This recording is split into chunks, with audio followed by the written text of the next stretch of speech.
Every trimester we have new anime, and I'm here to ask, could it get worse?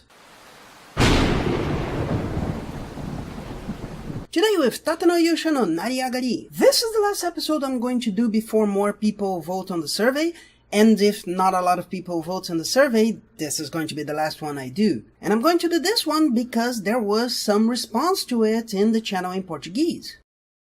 I mean, follow my socials.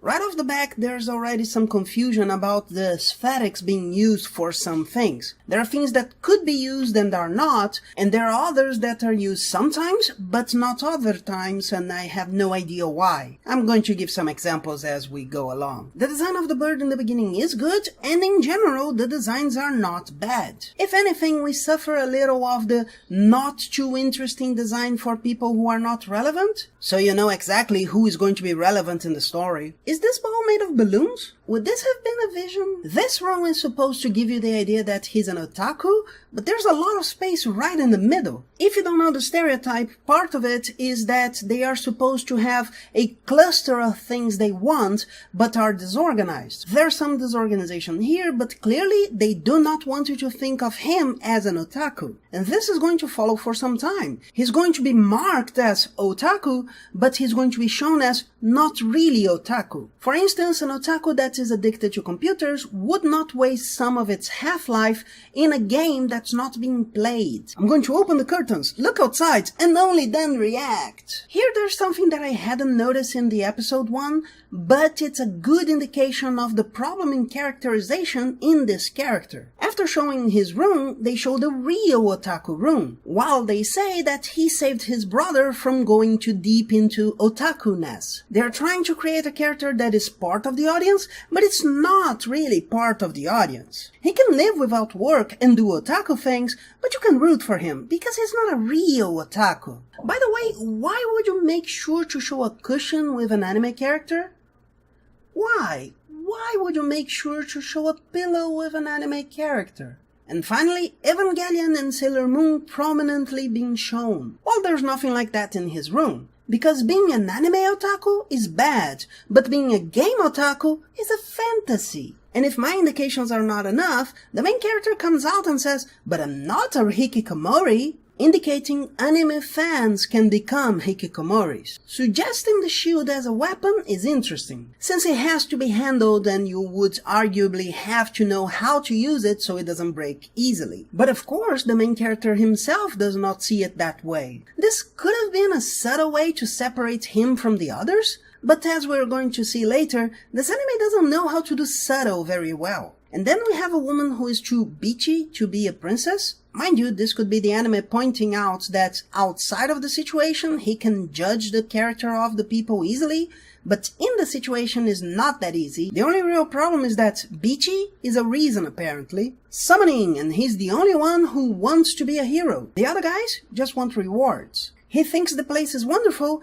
and the others just say, "Have you never left Japan?" This is a common strategy in hero stories. You show other people being idiots so the hero looks better in comparison. The problem is that it doesn't always work. Your main character has to be good. If he's not good, you're just going to end up thinking everybody's a douchebag and he's a little less of a douchebag. Basically, this world suffers periodic attacks that have been foreseen in a prophecy, and the first one was so devastating that they summoned the heroes. The descriptive scene has some very striking colors, but it didn't seem like anything well done to me, because it looks like just more knights and more undead. Status to confirm this is a game, and the sword hero starts to talk to the others as if, "You should have noticed this since the beginning," which is an interesting way to suggest how people talk to each other in online games, but the rest is really sanitized. And the dinner was really exquisite.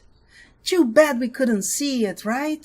And what's the problem with the spear guy? Then again, Sasuke has a huge nose too. They compare information and discover they are from different versions of Japan, which is reasonably well done. And everybody thinks the only one who hadn't played a game like this world before gets the shield, because the shield is a class for losers. And he reacts like this is awful for some reason. I would say that he might be considering how poorly people are treating him because he is the shield class, but it's a little too loose. The king ignores him in the middle of the heroes, the other people in the court look down on him, and there's actually a person who is not shown to us who says, "But the shield hero should be here too." But he doesn't know that. He doesn't see the people in the court looking down on him. Considering that he is one of the 4 chosen ones and he has a legendary weapon, why would he care?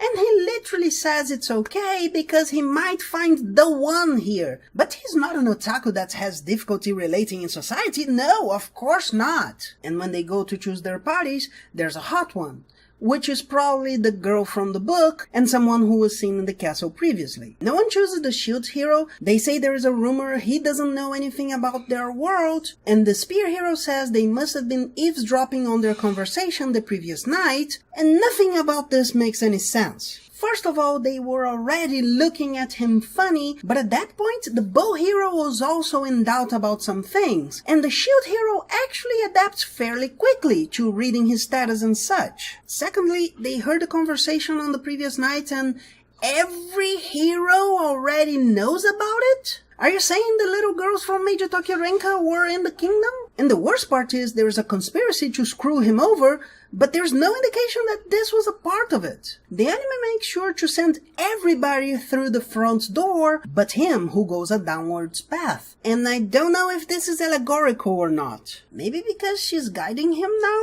The armor store owner says he's a loser, and it's been almost 20 minutes of anime so far. This is the first taste of what this world would feel like, and don't wait for much more. It's going to take a while. The enemies have icons that look like they are from SAO? That's a bad sign. But at least they are balloons, not slimes. The girl seduces him to get herself some armor, and he says that's a trope he was waiting for.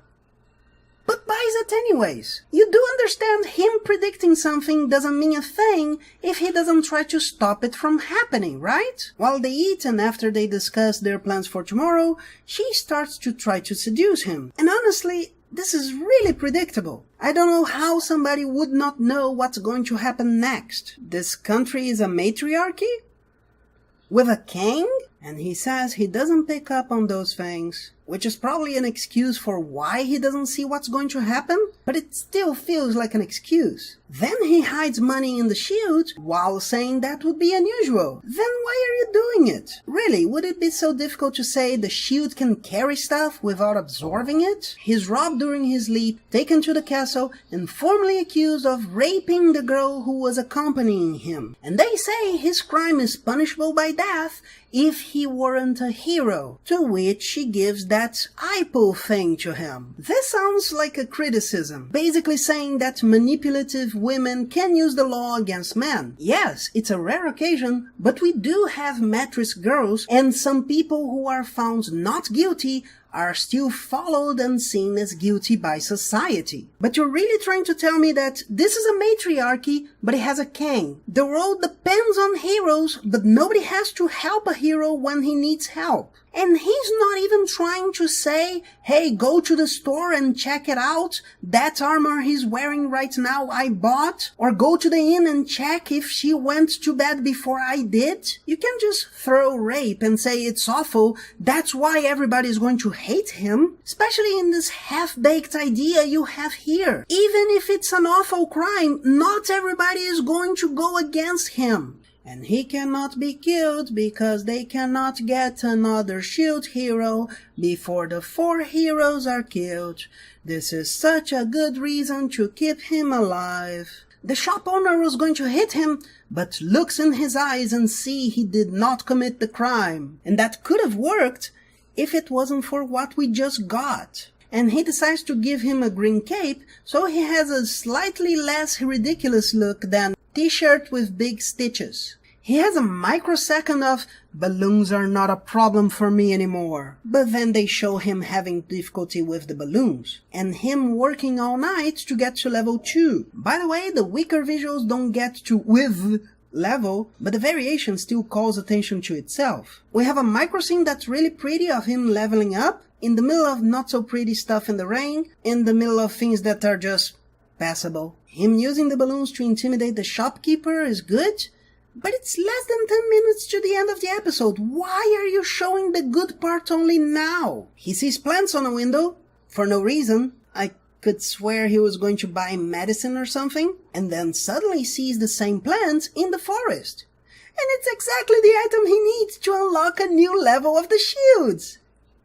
They try to use him like the woman, they try to steal from him even though he has the shield.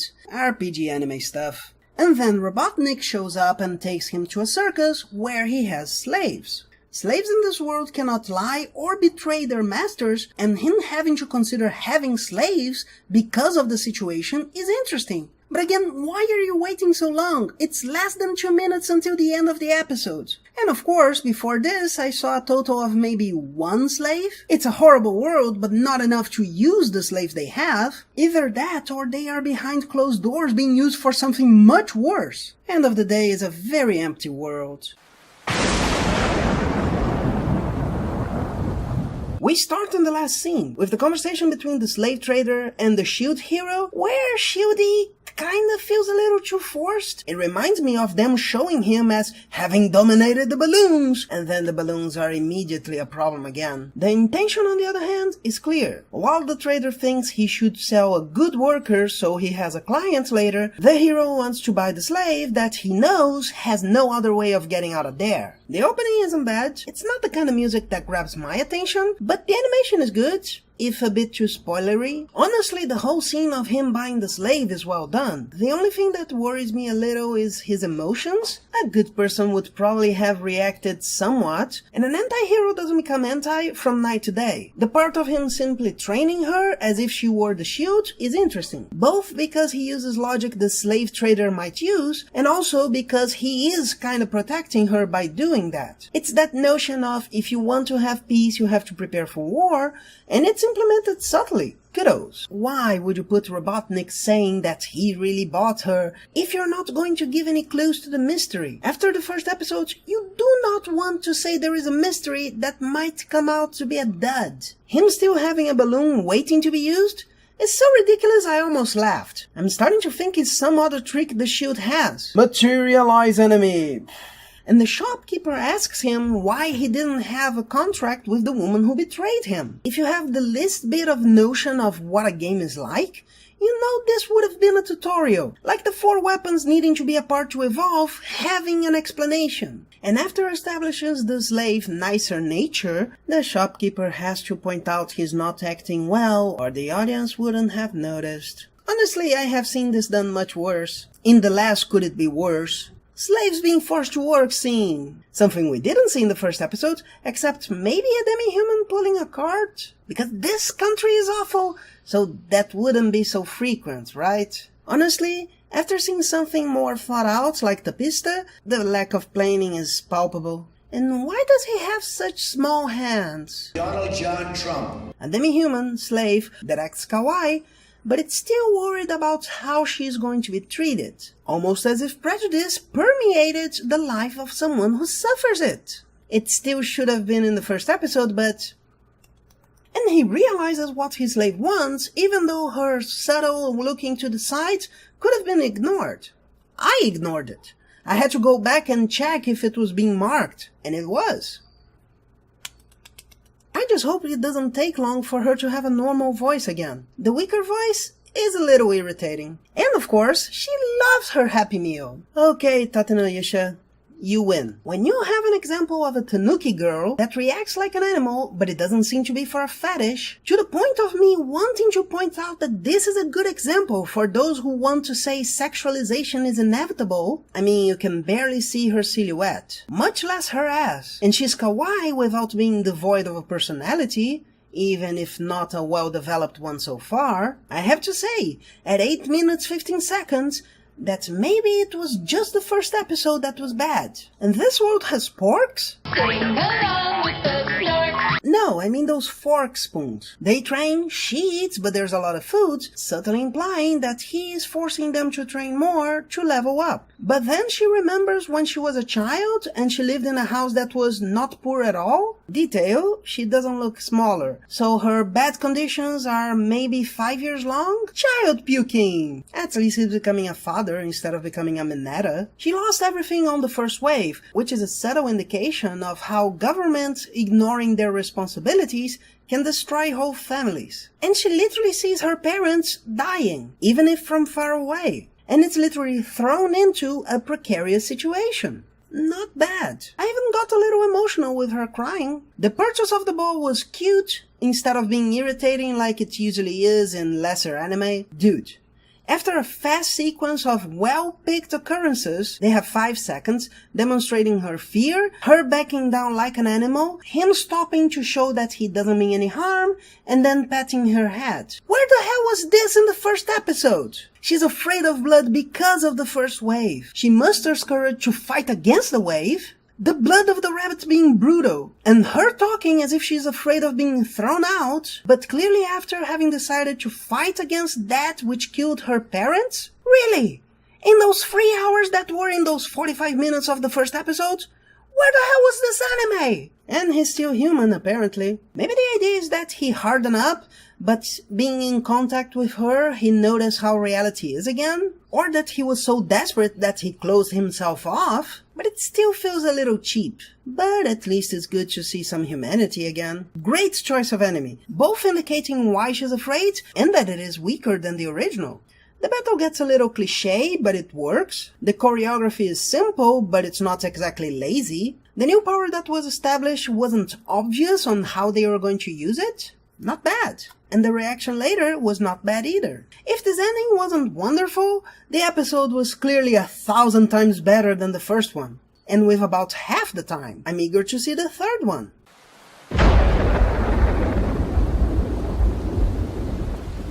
The episode starts with him hurt and showing and talking about the new abilities the shield has gotten, which is a good way to indicate that he is far from immortal, something that the first episode seemed to be suggesting. Also, the balloons always being on him kinda go against that. And the intro of the episode ends with Raftalia having 2 levels more than him. Yes, she has so much more personality than him that I actually want to use her real name. This, together with his heavy voice, is a good indication of how he might be feeling. At the same time, she is shown being able to kill the monsters more easily because of the powers of the shield, so there is no question that this is not reality, but a feeling he has. It's just a well-built scene. Okay, it was fast and non-sexual, but do you really want your tanuki to only have legs? Talking about the opening a little more, the way she is shown as a prisoner and behind bars is a little too direct for me. But paying attention to where this is taking place, she could be a representation of the country itself. For instance, the adventurers behind the other heroes are shown as just being there, but the people working with the shield are shown as real people, even if that involves giving some spoilers. So keeping that in mind, you could say it's that relationship between the hero and the people that breaks those bars, and that makes the opening a little more interesting. In 1 week, she grows enough to impose herself, which is a little abrupt, but you could say it's because of the seriousness of the topic. But she also grows up physically, which is a little concerning, especially because of the conversation that follows this. The storekeeper says she grew up, and the hero says the kingdom has a lot of lolicons. This opens a zillion possible interpretations. Remember the first episode? Yeah, I'm going to reduce this a lot, but basically they seem to want to connect hikikomoris to lolicons. And just to make this clear, one is a disease that makes it difficult for you to live in society, and the other implies minors being raped. Then there's the detail of him talking about her as being a lolly, when the anime shows her as almost the same height as him. No, we are not talking about girls who are almost adults and might make a mistake because of hormones. We're not even talking about the problem we have in Brazil of kids who are in the middle of Brazilian funk and think they are supposed to give it up as soon as possible. We're talking about 13-year-olds or younger. It's much worse than a maybe. In fact, her talking about learning good manners to eat is the only thing that can show her as a little younger, especially because it's out of the blue. And let me just dot my I's here. The problem is, no matter what bodily justifications you could give, the person has no psychological preparation for this. The shopkeeper says the hero doesn't know how demi-humans are, which makes me think he was going to say, they grow up faster, which is exactly what a lolicon would say to justify his actions. But leaving the vortex of bad ideas, her arguing that he needs armor and he needs to think about himself is a show of her being intelligent, and it's very good. She complains about eating children's food. She's embarrassed that people might think her stomach is growling. Yes, we're right back into the vortex. Yes. The anime is trying to tell us she's a teenager, which is a little forced, and very awkward considering the last topic. They go to see the hourglass. The other heroes are there too. The asshole that destroys the name of rape victims is also a racist, and the spear hero tries to seduce Raftalia and take her for his group, mentioning the rumors. On the day of the wave, everybody is in their little groups talking happily.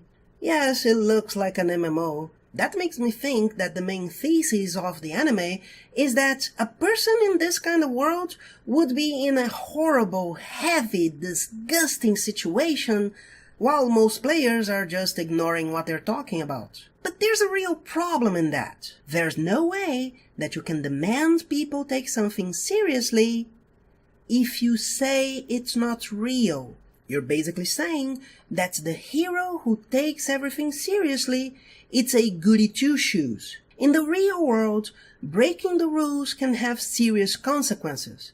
That's why you have to value the people who want to do good. But in a game, breaking the rules sometimes is part of the rules. Sometimes the rule is that you have to know when to break the rules. But if this is the anime's point, they are sabotaging it since the beginning. Raftalia thinks being saved and swears to fight with the shield forever no matter what happens. That's right after her asking what the rumors are and him not wanting to tell her. This could be the anime preparing for a later date when she's going to find out and have that conversation, you are not a good person like I thought you were, which I really hope is not the case.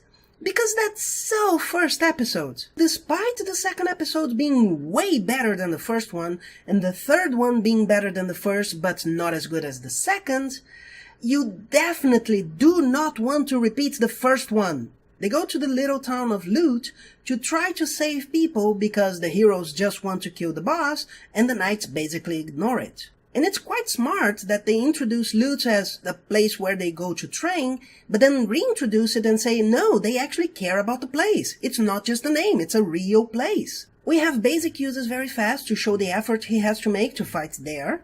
At the same time that we have an interesting use of the air shield as a step for him to walk on air and strategy to lower the damage to the village. And he's a leader both in his sacrifice for saving lives as well as how he commands the people who want to fight. The Royal Knights attack the village, not caring if they're attacking people or not, threaten Raftalia, and then they have to save the horrible knights. With a very good scene of the two acting as a pair. He even convinces one of the leaders of the knights to help him without saying a thing. The knights get to the other heroes late, meaning the government was useless in all this, if not caused more damage than necessary. The village shows people needing medical attention and mourning the dead, which is in the least better than most anime where nobody can die. And the knight who helped him looks at him while he was looking at the children mourning the dead. Without a word, they say exactly why he did what he did. Then he goes away without saying a thing, which implies he knows the possible consequences of having helped the shield's hero. It's yet another sequence, really well done. But then Raftalia has to come and say, I killed the last monsters that were around,